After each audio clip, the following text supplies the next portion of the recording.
अब हमारे परम आदरणीय महासचिव, शिक्षकों के मसीहा, सेनापति जो आज सुप्रीम कोर्ट में सुनवाई हुई, उसकी आंखों देखी हाल अब आप लोगों को सुनाएंगे। आप लोग ध्यानपूर्वक इनको सुने। आज महान्यायवादी ने लगभग 2 घंटे तक अपने वैसे अप्रामाणिक और अतार्किक बहस की शुरुआत की और पिछले दिनों जो कुछ कहते आ रहे थे, एक 1957 के न्याय निर्णय को उन्होंने उद्धृत किया जो शिक्षकों की प्रोन्नति से संबंधित था। यद्यपि सरकारी विद्यालय के कार्यरत शिक्षक और जिसका राजकीयकरण हुआ स्थानीय निकाय यानी लोकल बॉडी का, जिसको पंजाब और हरियाणा में प्रोविंशलाइज्ड शिक्षक कहा जाता है, दोनों के वेतन में समानता थी। विवाद था प्रोन्नति लेकर, तो उससे समानता थी ही नहीं, यह बात पहले भी सिद्ध हो चुकी थी। और उसके साथ उन्होंने फिर बार बार दोहरा दिया कि सरकार के पास कोई संसाधन नहीं है, वित्त का संकट है, इसलिए समान कार्य के लिए समान वेतन सरकार नहीं देगी और इसका असर पूरे राज्य में चलेगा। और उन्होंने कहा कि सुप्रीम कोर्ट को इसमें हस्तक्षेप भी नहीं करना चाहिए। राज्य सरकार का यह दायित्व है, वह सेवा शर्त बना सकती है और वेतन निर्धारण कर सकती है।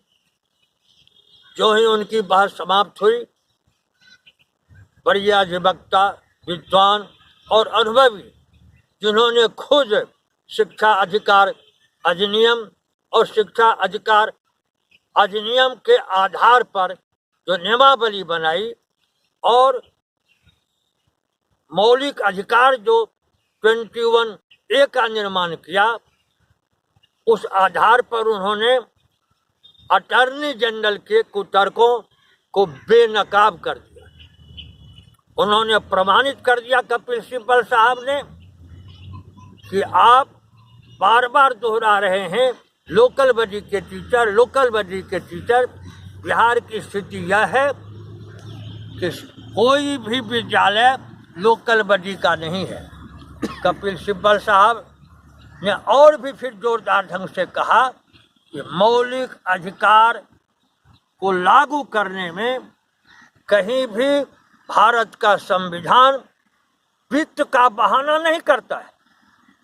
यदि वित्त नहीं है तो यह सरकार का काम है कि कैसे वह संसाधन पूरा करे, चाहे वह टैक्स लगावे, चाहे वह शिक्षा शेष लगावे, यह दायित्व सरकार का है।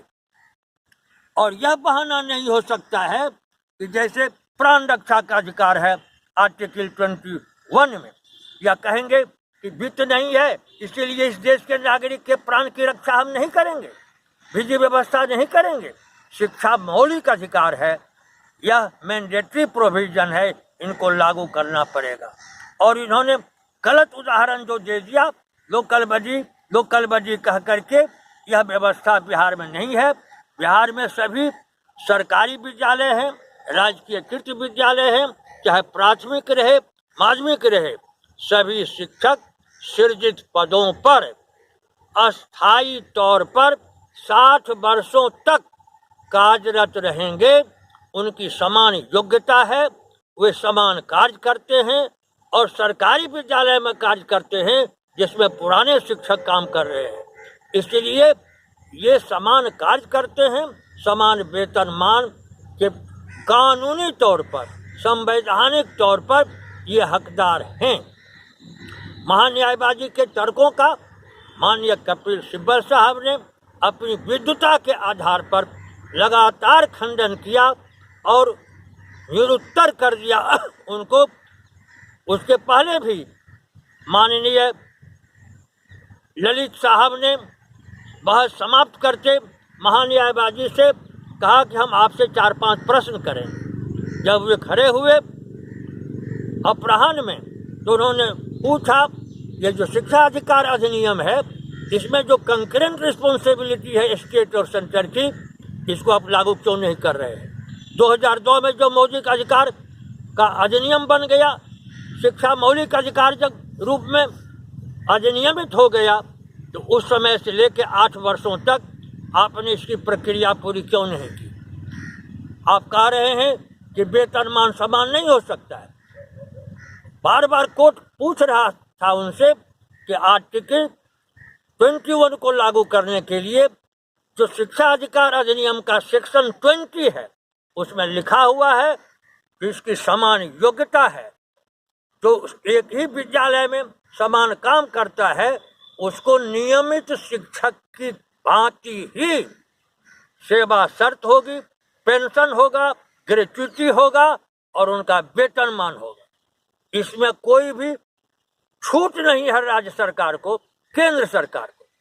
और माननीय कपिल सिब्बल साहब ने इतना ही नहीं कहा, उन्होंने और महान्यायवादी के तर्कों को काटने के क्रम में कह दिया कि लगातार जो बहस चलाते जा रहे हैं, जिसका कोई आधार नहीं है बहस चलाने का, हम उनका सम्मान करते हैं। महान्यायवादी भी विद्वान हैं, अनुभवी हैं, लेकिन इनको संविधान इजाज़त नहीं देता है। ये कह रहे हैं कि राज्य जैसे चाहेगा वैसे लागू करेगा। आर्टिकल 14 के आधार पर राज्य को मनमाने ढंग से, आर्बिट्रेरी ढंग से कोई कानून बनाने का अधिकार नहीं है, इजाज़त आर्टिकल 14 उनको नहीं देता है। और इस तरह से फिर सुंदरम साहब, जब माननीय कपिल सिब्बल साहब की बहस समाप्त हो गई और कोर्ट कन्विंस हो गया, संतुष्ट हो गया उनके तर्कों को, उनके प्रामाणिक तर्कों को, और उन्होंने एक जजमेंट पढ़ा जो ऐतिहासिक जजमेंट है। J.S. खेहर, तत्कालीन मुख्य न्यायाधिपति सुप्रीम कोर्ट, और ऐसे बोडबे साहब का कि साहब अपॉइंटमेंट का जो भी मोड हो, नियुक्ति और नियोजन की जो भी प्रक्रिया हो, उससे कोई फर्क नहीं पड़ता है, चाहे वह ग्राम पंचायत बहाल करे, चाहे सरकार बहाल करे, उनका यदि काम समान है तो समान वेतन के अधिकार हैं। इसको कोई डिनाई नहीं कर सकता है।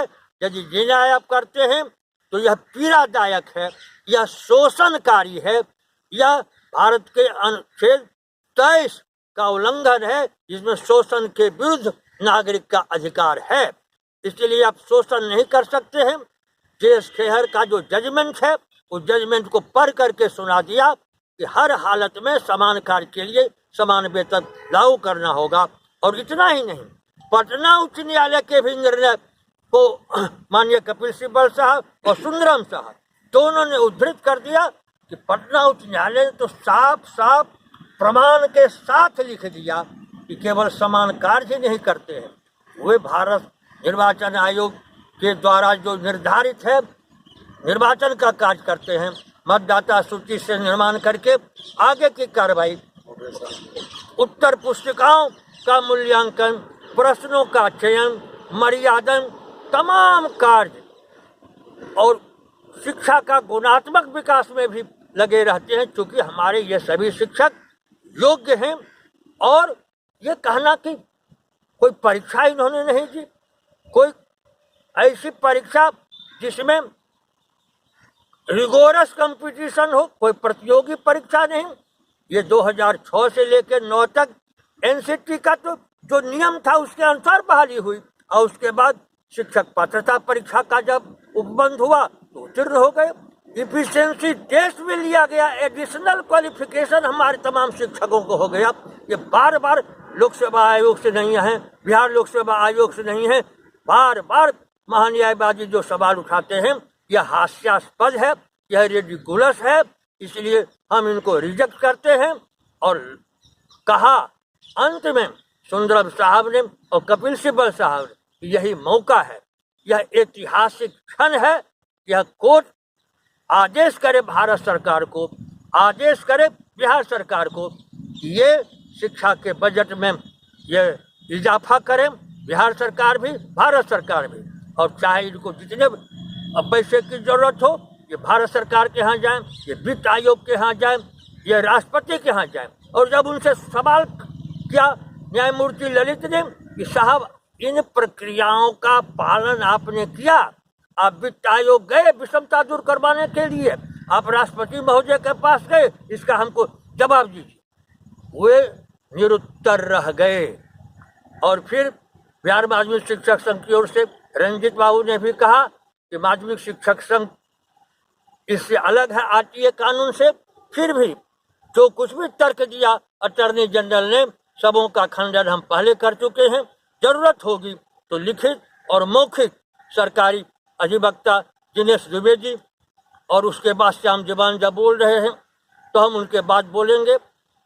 ताज्जुब यह कि सरकारी वकील विद्वान अधिवक्ता अनुभवी वे भी हैं। दिनेश द्विवेदी साहब कह रहे थे कम पैसा में अच्छी पढ़ाई हो सकती है, गुणात्मक विकास हो सकता है। कोई जरूरी नहीं है कि 25,000 से 50,000 कर दें तो बेहतर शिक्षा, बेहतर गुणात्मक विकास होगा। ये कैसा घिनौना तर्क है, ये अपमानजनक तर्क है, ये अमानवीय तर्क है, ये गैर संवैधानिक तर्क है। इसका भी जवाब हमारे जो बाकी विद्वान अधिवक्ता बचे हुए हैं उनके द्वारा मौखिक और लिखित दिया जाएगा। बहस कल भी चलेगी, हो सकता है कि बृहस्पतिवार तक भी बहस चले।